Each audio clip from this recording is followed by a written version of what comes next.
كروان مشاكل رجع للسجن ورهام سعيد رفضت التنازل. مشاكله ملهاش آخر، ومن سواق توك توك لترندات التيك توك بقى نجم مجتمع. لبس زي الستات ورقص على 1:30 ونشر فيديوهات لمراته في أوضاع مخلة. حقيقة كروان مشاكل ورجوعه للسجن تاني في أقل من يومين. حالة كبيرة من التضامن مع تيك توكر كروان مشاكل بعد صدور حكم جديد ضده بالحبس 2 سنين بعد خروجه من السجن مباشرة، والحكم ده بيرجع لقضية سب وقذف رفعتها عليه الإعلامية رهام سعيد، واتحكم على كروان بالحبس 2 سنين وكفالة 10,000 جنيه وغرامة 100,000 جنيه. ده غير إن كروان في أول يوم خرج فيه من السجن اتقدم ضده بلاغ من المحامي أشرف فرحات بسبب المحتوى الخادش والتهرب الضريبي وشبهة غسيل الأموال. كروان ظهر في أول لايف ليه بعد خروجه من السجن بيوجه استغاثة للإعلامية رهام سعيد، وبيعيط ويتأسف ويطلب منها تسامحه، وبيقول لها يا ريت تتنازلي، وبيطلب من أي حد غلط في حقه إنه يسامحه، وإنه مستعد لأي حاجة إلا إنه يرجع السجن تاني.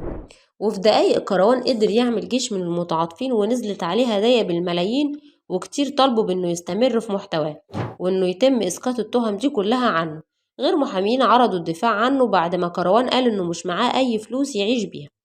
ويمكن أغلب المتعاطفين مع كروان ما يعرفوش مين هو أو إيه محتواه وليه دخل السجن أصلا.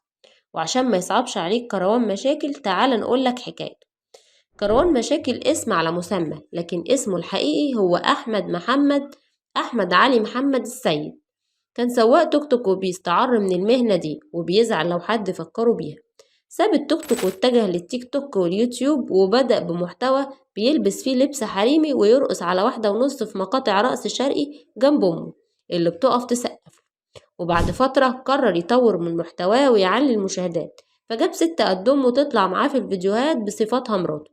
ولما كروان بدأ يتشهر الست طلعت أنكرت الكلام ده كله وقالت أنا مش مراته. وكروان لما حب ينتقم منها اتهمها بأنها هي وبنتها بيديروا شقق منافية للآداب.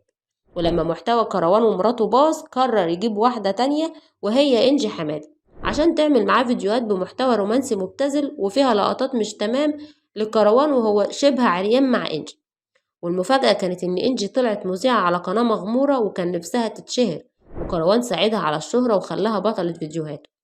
ولما تهدد بالحبس قال إنه متجوزها عرفي، وكمان قال إنه هيلبسها الحجاب وإنه راجل صعيدي ودمه حامي، والفيديوهات اللي نزلت كلها كانت تمثيل. لكنه اتقبض عليه واتسجن سنة بتهمة الفسق والفجور. قبلها كروان دخل السجن بتهمة ضرب أخوه الكبير ومراته بآلة حادة بعد خناقة على فلوس تيك توك. وتخيل إن كروان رغم كل المشاكل دي كان نجم مجتمع، وكان فيه أسماء لأماكن معروفة بتستضيفه علشان يعمل لهم دعاية، ومنهم قصر الكبابجي اللي استضاف كروان في قاعة VIP. مش بس كده، ده كمان شارك في مسلسل بطن الحوت للفنان محمد فراج، وده حط المخرج أحمد فوزي صالح في مشكلة مع نقابة المهن التمثيلية وطلبت عدم تعامل أعضاء النقابة كلهم معاه وهددت بشطب اسمه من العضوية. ده غير إن أشرف زكي نقيب الممثلين غرم الشركة المنتجة للمسلسل 1,000,000 جنيه. لكن كروان زعل من كلام النقيب وقال ليه أنا فنان واخد ورش تمثيل وخريج حقوق، إيه اللي يخليني ما مثلش؟ ورغم سجن كروان ومعاناته في الحبس، ده غير سجن أغلب صحاب التيك توكرز في قضايا غسيل أموال ونشر محتوى مسيء، لكنه ما قدرش يبعد عن ملايين التيك توك اللي ليها تأثير أقوى عليه. وأول ما خرج من الحبس طلع لايفات لم فيها فلوس أكتر من الأول. كروان طلع في أول لايف بعد الخروج من السجن ظهر وهو حالق شعره وبيعيط ويشتكي من سوء حالته النفسية وإنه محلتوش ربع جنيه، وقال خطيبتي سابتني واتخلت عني، أنا بتأسف لكل الناس ومش هظهر تاني، وآسف لرهام سعيد ولإنجي حمادة على اللي عملته فيها، محدش وقف جنبي غيرها، وآسف كمان لليلى الشبح إني هزقتها في يوم من الأيام. وقال عن رهام سعيد أتهان جوه ولا بره، تطلع 10 دقايق تقول اللي هي عايزة تقوله عليا بس ما تدخلش السجن تاني، أنا اتمرمطت والنبي اتنازلي، أنا مش حمل 5 دقايق جوه.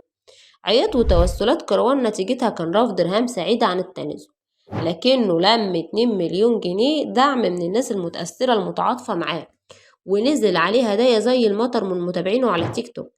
ده غير كتير من الانفلونسرز عملوا حملة تضامن مع كروان وطالبوا رهام بالتنازل، لكن أبوه زود مشاكله. ولما طلع الحكم في قضية رهام سعيد عمل فيديو قال فيه يا حاجة رهام من وانا طفل وانا بسمعك، انتي دخلتي السجن وجربتي الزنقة، بلاش تأذي حد، بدل ما ادعي عليكي ربنا موجود.